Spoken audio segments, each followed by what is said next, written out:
more powerful subconscious mind will override your new decision and simply continue not trusting.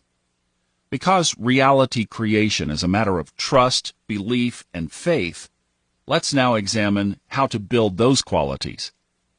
Obviously, the external world does not offer an abundance of causes for trust and confidence. If you rely on a politician, a CEO, or spouse to save the day, your reliance is misplaced. The confidence you are looking for can only be found internally. Your confidence can be built if you are able to trust yourself. You can teach your subconscious that the things that you say are true, that you will do what you say, and that your actions are in alignment with that. So, it is integrity that builds trust. It is integrity that makes you a more powerful reality creator. If you say to me, I will complete this project tomorrow by 6 p.m., and then you really do that, you've taught your subconscious that your word can be relied upon. The subconscious then thinks, okay, this is something stable I can trust. As you build your trust with integrity, the subconscious will also support you when it comes to bigger things. For example, when you say, I will make this dream come true by the end of the year. Building this confidence over the years makes you a powerful reality creator. Then, when you think or say something, it comes true over time. But many incidents of broken trust usually make very weak reality creators. Allow your word to be reliable. Stop lying and pretending and honor the agreements that you've entered into. If you become someone others can trust, then you begin attracting and noticing people, places, and organizations that you can trust. The more true to your word that you are, the stronger your word gets. This is not really as easy as it sounds, but it works very well. One of the keys is not to make any promises you aren't 100% sure you can keep. So this involves saying no more often than is common in society. Yes is only said when it is really meant and can really be kept. Even if it's sometimes unpleasant to reject someone's request, I'll say no if I'm not sure and confident that I can fulfill the request. Another key is to stay true to time. So if you say that you'll meet someone at 3 p.m., be there at 3 p.m. It's in the small details such as these that your subconscious learns whether your word can be trusted.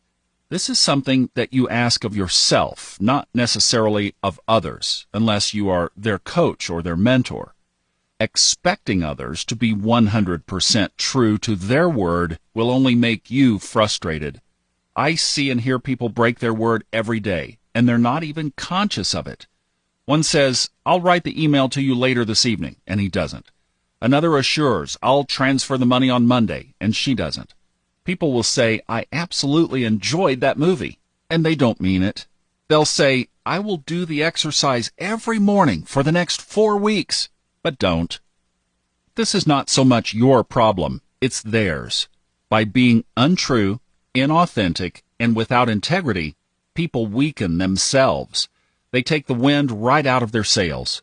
Liars don't need my punishment. They've punished themselves enough already. If you tell a lie, the subconscious registers this.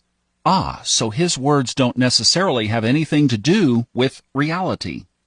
Train your subconscious that what you say comes true. You make a command, and it happens. You say a word, and it comes true. If you have a goal that you would love to manifest as reality, bring it out of the vague realm of mere thought by defining the specifics of that dream, then defining by when it should come true, and finally defining actions you would take toward it, and then stay true and loyal to it. When you have high confidence and believe with the wholeness of your body, subconscious, mind, and soul, you magnetically attract what matches it. Going a little deeper into the phenomenon of psychological projection, if you see liars everywhere in the external world, putting too much attention there, It shows that you are suppressing the liar within.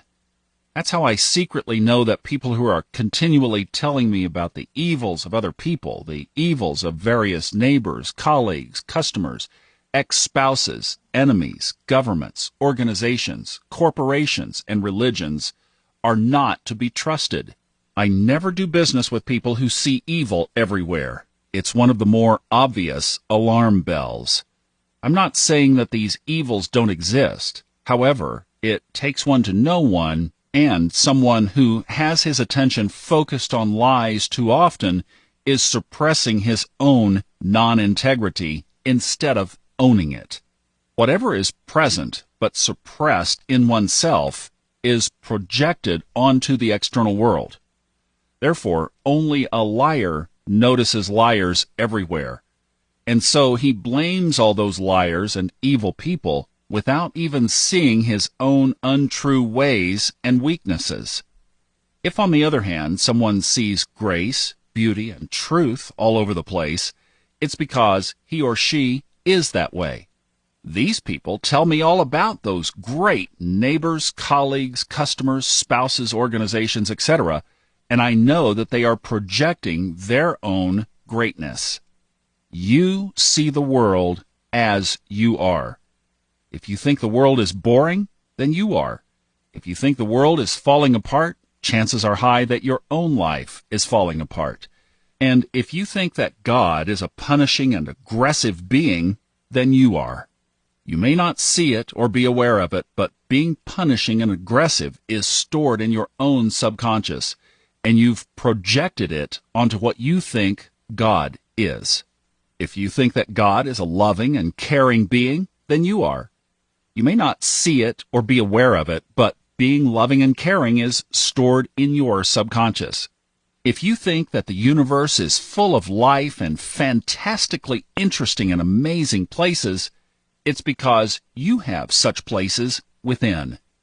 It means you are a fantastically interesting and amazing person. Why the mind censors the spontaneity of the soul. For maximum happiness, it's advisable to follow your bliss,